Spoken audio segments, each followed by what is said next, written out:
Welcome, everyone, to this newest episode of the Silver Screen Action Figure Podcast. This is your host, Andre Joseph of AJ Epics Productions, and I'm flying solo today as we are going to get into a different type of episode than we usually do. Last week, we did all things Disney, talking about different Disney films that spawned a line of action figures, PVC action figures, and we're talking about like the animated movies, we talked about the live action films. So I want to kind of continue in this trend today, and instead of focusing on one particular tentpole franchise of a movie, this time we're going to look at a collection of films that all star the same actor and how that translated into the action figure department. So today's subject is the one and only Will Smith.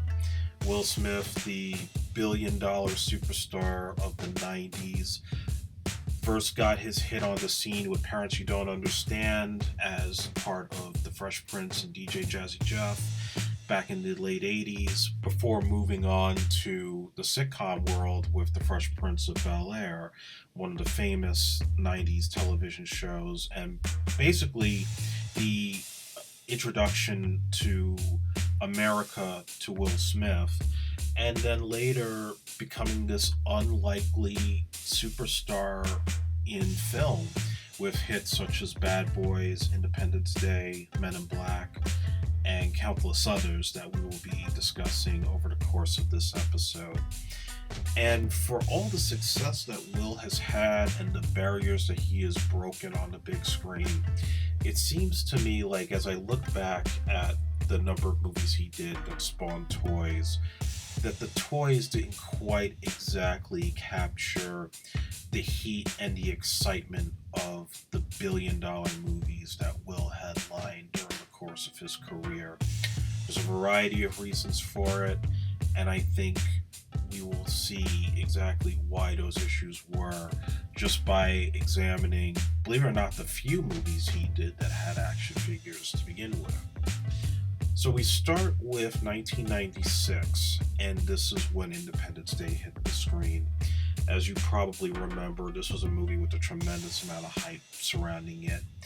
A huge build-up that involved a series of ads, including the famous Super Bowl ad, where you saw all the alien motherships hovering over the different landmarks of America, and that final shot of the White House getting blown up. We're talking about pre-September 11th. So this was at the point when the excitement of an alien invasion movie in the 1990s with the type of CGI work that Jurassic Park had innovated, it was just mind-blowing to people at that time that they were really excited to see what this movie was going to be all about. And getting away from the decade of Schwarzenegger and Stallone and the big name superstars that were headlining the big tentpole movies of this type, this was a throwback to classic 1970s Irwin Allen disaster movies with the all-star cast. Will Smith at this particular time only had one major hit film, and that was Bad Boys. And that film pretty much demonstrated that he had the ability to carry a picture and come across as a big-time movie star for the next half of the decade. Independence Day would solidify that in what many consider to be that generation's Star Wars, before another thing happened with Star Wars, which we'll get into in a later episode. Towards the end of this year, you'll know what I'm talking about. So, Independence Day was a massive success. I believe it was the biggest hit of 1996. We were talking about sequels at that time, and we didn't get that for another 20 years, and it was way too late by then. That's another story in itself. But at the time of the film's release, there were a series of action figures, and the company known as Trendmasters would headline this particular line for Independence Day, and they went kind of an unconventional route with this. So what we got were a couple of 6-inch action figures of the alien creatures of the movie, which really were not revealed until the film's release. They were pretty repetitive for the most part, but the most accurate of the line as far as I could see. So you had the alien attacker pilot, which was the alien that Will Smith punches in the face and says, "Welcome to Earth." And, I believe it opens up and it has the little alien inside its head, just like in the film. These deadly claws and tentacles and again, just like the Nightmare Before Christmas toys that we discussed in the last episode, these were really nice pieces of artwork, more so than action figures, to the point where you didn't really feel like you wanted to play with them, just have them displayed somewhere, because the designs were just so nice and, just really almost like you didn't want to break it apart, because some of these pieces were so thin. They could be a little bit flimsy, and I believe like some of the tails and tentacles were all kind of bendable, and the hard plastic was more so the heads and the chest. Problem with this was, outside of the alien attacker pilot, they just decided very little changes in the design would take place because of this. So we got like a couple of other alien characters that were just repainted, and they said, well, here's a science officer, here's a shock trooper, here's a weapons expert. But they weren't multicolored in the movie. It was just the one kind of like faded white beige type of look of the alien characters. And yeah, there really wasn't a whole lot to any kind of variety to them. Another thing to note is that each of these toys came with a little floppy disk. The discs would supposedly be used for some kind of computer game that you could play at home. I never really got to use it. It was kind of boring as far as I remember. I think it was just like you commanding the alien ship, something like that.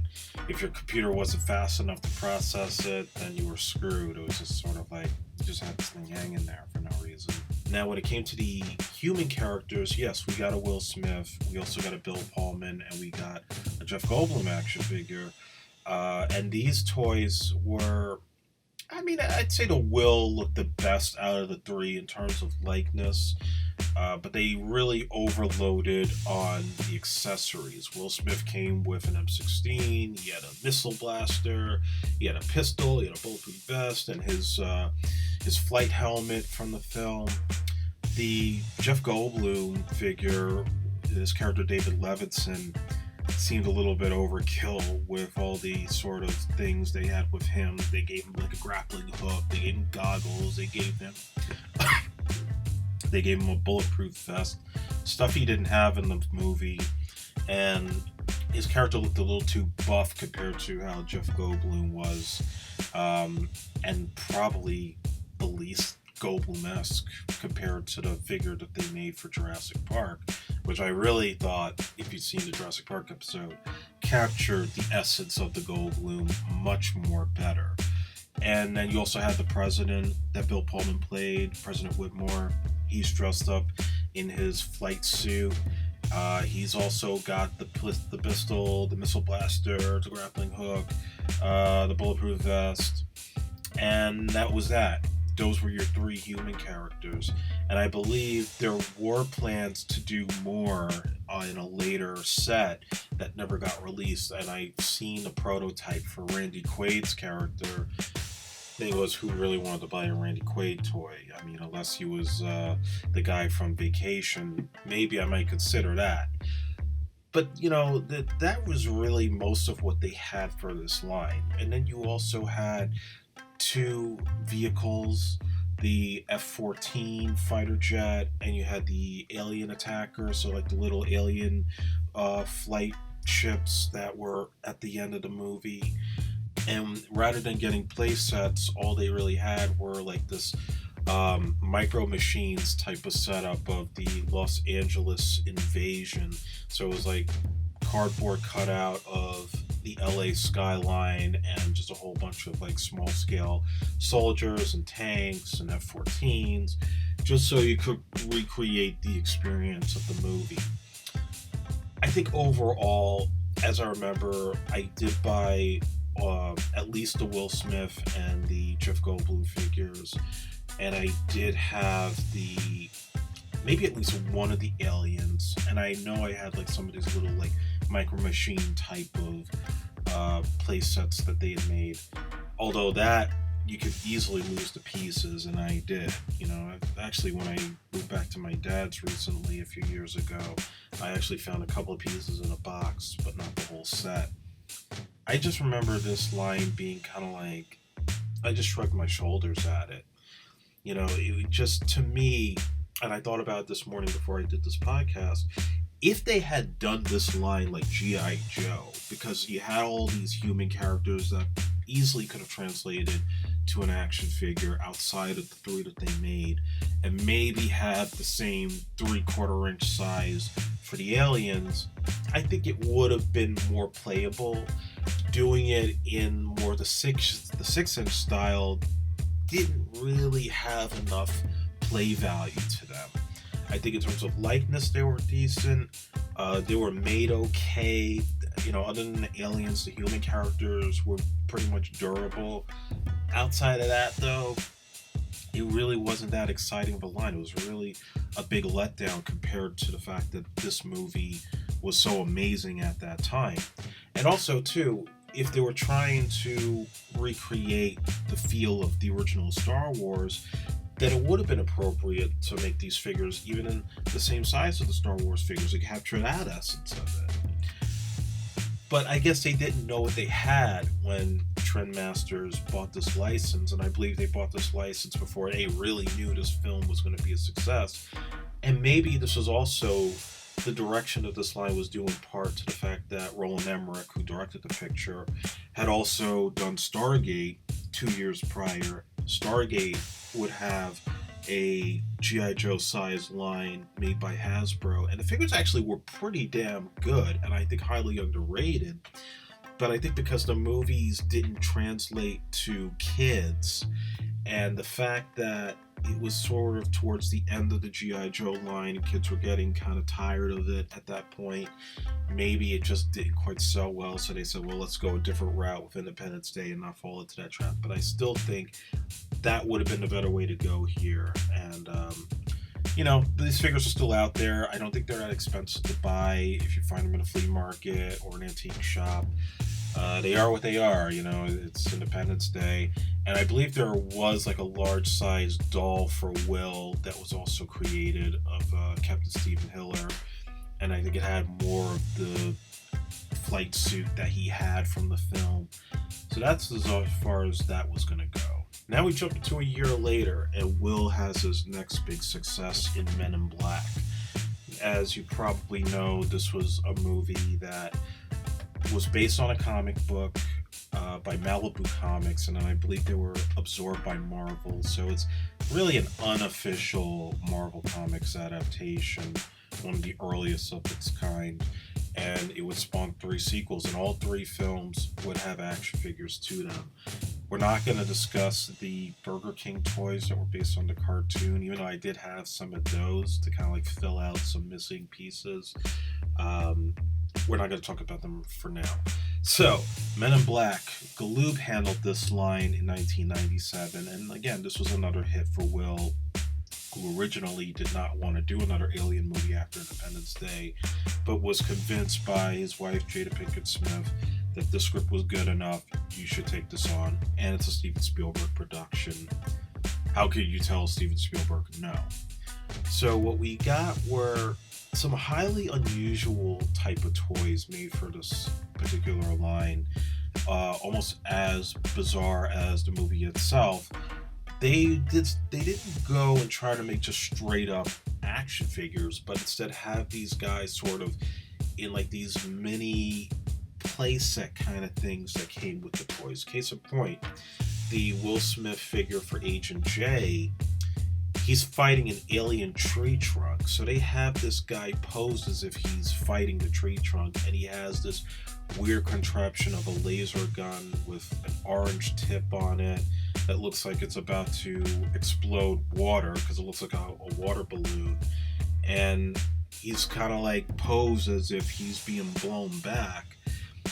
It was just kind of a strange setup to have. Same thing with the Flame Blasting J, which is him in the costumes that the Men in Black would have when they would try to clean up a disaster zone, as they try to like neuralize people to forget that this alien stuff was going on in that particular setup. He never had this in a movie, and yeah, it just seemed kind of strange for him to have. It looks kind of cool looking at it now. The K figure has him fighting against a alien sewer cap, and he's got his gun from the movie, and it looks almost like Tommy Lee Jones, except they have him stained in blue pants. And then they have another figure where he's slimed up, I guess to look like he does at the end of the movie when the Edgar alien spits him out after he's blown up. And speaking of Edgar, you also had the Vincent D'Onofrio figure, but not looking anything like he did in the movie, just like this little knockoff of Swamp Thing with the shotgun, and it looks like it's coming out of the ground. Whoever came up with these figures probably got fired after this. It probably made Galoob go down to the ground, because Jesus Christ, these were figures hard to play with. And even as I remember getting these toys, it was awkward.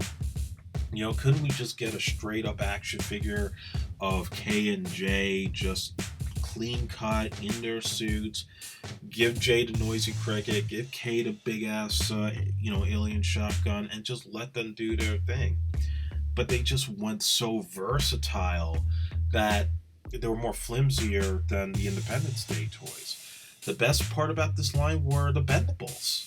The Bendables were all just the alien creatures from the film, and they were all deadly accurate. You had the Mikey character, you had Bobo the Squat, you had like the little worm aliens. I mean, that was the best stuff to get. They didn't have any accessories whatsoever, but in terms of like what they had created for that film, I believe Rick Baker was in charge of the design. That was the best stuff that came out of this. And then, you had the deluxe set toys, which were also kind of weird. Like you had Body Slam J versus the Alien Perp, which, I guess was 2 figures in one, and have him look like he's doing the Rock'em Sock'em Robots type of pose. And then they have a hard plastic Mikey figure. Mikey's the one with the Jamaican guy's head on a stick, and he could blow apart really easily. They even have Tony Shalhoub's character all posed up by his desk. He's got a clock in the back, and his head can rotate. This was a bizarre line, and I'm kind of half and half on it. Most of the basic figures I remember collecting, and I do think I had the Body Slam J now that I look at it. But Jesus Christ, what the hell were they thinking? Couldn't you just be a little bit more interesting with this? Or just do straight Men in Black toys, not have to get all fancy and shit? This one I don't feel they did right. We got the van, which, by the way, the Zappum van, I live in Staten Island, so they actually have the actual van from the movie over by the waterfront, where they also store the cars from the show Gotham. I don't think it's around there anymore. They probably moved around since then. There's also an alien terrorist Edgar figure, so it's like the large scale alien at the end of the movie, with a small scale K toy crunched up like he's in the fetal position, because I guess he's supposed to be eaten and swallowed by this thing. I don't understand this line. I really don't. So this was pretty much a dud to me as far as I was concerned, and I didn't go too much further after the basic figures in this line. Now I'm going to jump ahead a little bit and stay on the Men in Black train before I get into any of the other Will Smith movies. At that point, with Men in Black 2, 2002, I wasn't collecting toys anymore, but I do remember seeing some of these in the store. The Men in Black 2 figures didn't quite last long, and there really wasn't much of an assortment. At this point, Hasbro took over the line, and if you know of the Hasbro toys that have been made for most of the Marvel action figures, it pretty much was that. It was smaller scale toys that were, I think, of the size of the Jurassic Park 3 action figures that were made at that time, so they were a little more 3/4 inch. Slight improvement over Galoob, but not much better. You had J on an alien pursuit cycle. You had K on some kind of contraption that looks like a jetpack. and they're like really small scale. They both come with alien toys. You have Johnny Knoxville's character with this big ass defense blaster thing, and you also have Laura Flynn Boyle's character Serlina, who has, you know, kind of like her look, but then these vines coming out of her arms and legs. There's really not a whole lot to say here, other than the fact that they did make 12-inch dolls of Will and Tommy Lee Jones, which are a little bit better, much more better than what Galoob made. But you could tell from the very few figures that they made, were not a big seller in the toy stores. And honestly, Men in Black 2 I thought was a mediocre sequel compared to the first. It didn't do it for me at that time. Yeah, seeing Kay come back to the Men in Black was cool. Other than that, there really wasn't too much excitement. I think people were just starting to move on from it, and they wanted to see Will Smith do another Bad Boys, which would happen the following year. In 2012, we got figures from Men in Black 3. Now Jakks Pacific was taking over. I didn't even know these toys existed in the stores. I don't even know if they were really sold widely. One thing I can say, though, is that these figures were probably the best out of all the Men in Black movie action figures that were made. I think they had a better likeness, being that Jakks at that time was handling the WWE license, so they really tried to get the accuracy correct for the likenesses of Will Smith and Tommy Lee Jones. The main villain in the film, played by the guy from Flight of the Conchords, I mean, he's pretty damn awesome. He's got like the missing hand. He's got his whole likeness. They also have some of the other alien creatures. There's even a Frank the Pug plush doll in this. And I think Frank had died at this point in the series, so it was kind of weird to have him in here. But nonetheless, it was kind of cool, just in general. Again, not much to say because I wasn't collecting toys at this point, but they existed. They were out there. I don't think they really sold. The third film I thought was a big improvement over Men in Black 2, but not by much, given the fact that it did have a troubled production. It was the last of the films before the recent reboot, Men in Black International. And I just thought the whole concept was getting stale. Will Smith just looked like his act was starting to get stale. So that's why there's really not too much to say here about Men in Black 3, other than the fact that it was better than what Hasbro and Galoob had put together in terms of toys prior. Now we're going to jump back a couple of years earlier, actually I would say a decade earlier, and now we're going to talk about figures from Will's worst movie of all time, if you want to call it his worst, and that was 1999's Wild Wild West. These figures were now handled by a company called X Toys. And if you never heard of them, there's a reason. Because this was a particular company that only existed in 1999 through 2000. They didn't last very long. They had made toys for the horrible Wing Commander film adaptation. And this was no different. I'm not going to say too much other than the fact that I've seen these in the stores and I remember all the hype surrounding Wild Wild West. Will was on a hot streak where he could do no wrong in the 90s. Bad Boys was a hit. Independence Day was a hit. Men in Black was a hit. Enemy of the State was a hit. So there was this high amount of confidence in Wild Wild West, down to just the Burger King promotion for that movie. They thought they had a hit on their hands, and man, it was a disaster waiting to happen. These figures had no appeal whatsoever. I will commend them for capturing the steampunk feel of the movie. You had at least a Will Smith figure as James West. You had Kevin Kline's one and only action figure as Artemis Gordon. You had Kenneth Branagh, arguably his one and only action figure is Dr. Loveless, and he's got the mechanical spider tentacles on the bottom. If you've seen the Superman Lives documentary, I don't need to get too much into the whole backstory with this. But Kevin Smith, mechanical spiders, Superman, John Peters, just Google it. So that's that. Salma Hayek had her one and only figure as Rita Escobar. and that's probably like a rare figure that I don't think I've seen in the store, so that might be worth quite a bit. You had the General McGrath character, that was the guy with like the little horn on his ear, and I didn't really say too much else about this. The movie sucked, the line didn't look that much better. You had two vehicles, a derailleur tank that I believe Dr. Lovelace would ride. You had the Desert Wasp Nitrocycle, which was one of Artemis Gordon's contraptions, like the little glider with the bicycle on it. And there was a 10-inch James West doll.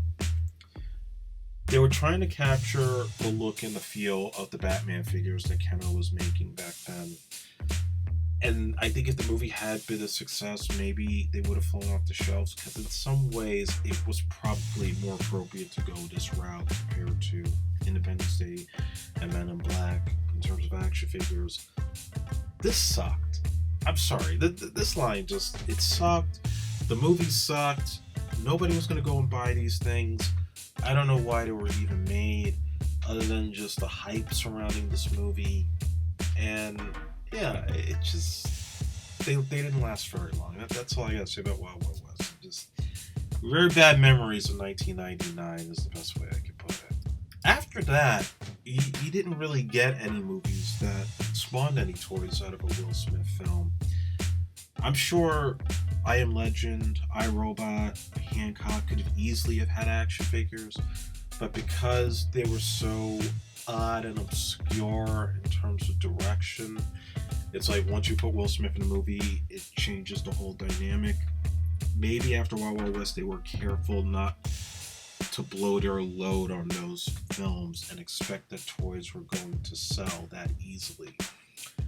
And I'd probably even go further than that in saying that Batman and Robin may have turned off a number of studios from licensing action figures because they saw what happened there, where the toy company put their influence on the movie and it backfired horribly. So I'm sure they wanted to be careful with that. They figured Will Smith will sell the movie itself. You don't have to do any other merchandising of any type whatsoever.